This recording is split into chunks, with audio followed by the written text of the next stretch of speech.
এ ভাই তুমি আমার বউর কাছে না হলে কোন হিসাবে ঘাস কাটো? কে ঘাস কাটতে গিয়ে আবার তোর বউর কাছে শুনুন না গুনি আমার কে আমার কাছে না শুনলা কমসে কম আমার বউর কাছে তো শুনুন না সাল, এই কথাটা তোমার ভুল হয় নাই? সব কথাই তোর বউর কাছে শুনে নাকবো। বউ যা কয়ে দেয় তুমি আমার আয় তাই কও। আর বউ যদি তোর খারে মুত তোর তুই খারে মুতবি। এই শালা কথা যা কবি ঢক দিল মতো কবি, আমার যা ইচ্ছা তাই কবি, আমার বউর না কথা কবি না। জানাস আমার হালা একটা গুন্ডা, এই কথা যদি আমি আমার হালার কাছে কই তোমার পিল্লু উড়াই দিব, তুমি জানো? এই তুই মুই গেলে কিছু কবি না, আমি 1000বার কমু তুই বউর গুলাম। ওইরকম 10-12টা গুন্ডা আমার বাউ বকেট নিয়ে ঘুরি আমি, আর তোর হালাই আমার বাল্লা ফালাও দেখির কি করে।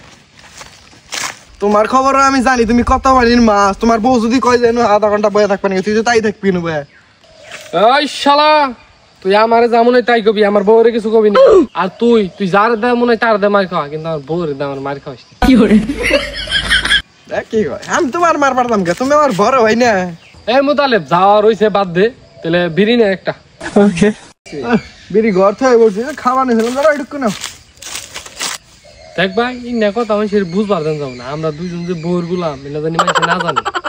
হ্যাঁ ঠিক হয়েছ, এই সাইড থেকে কয়টা কাটে নাও গাঙ্গু গেন্দে মাইদানি দেখে না। তাহলে এমবার দিনে কয়টা কাইটা নি, আমার বউ আবার ওখানে হয়ে রয়েছে বাতাস জানাকবো। আচ্ছা যাও তাহলে গেলাম গামে গেন্দে মাই আবার ডাকতে হবে।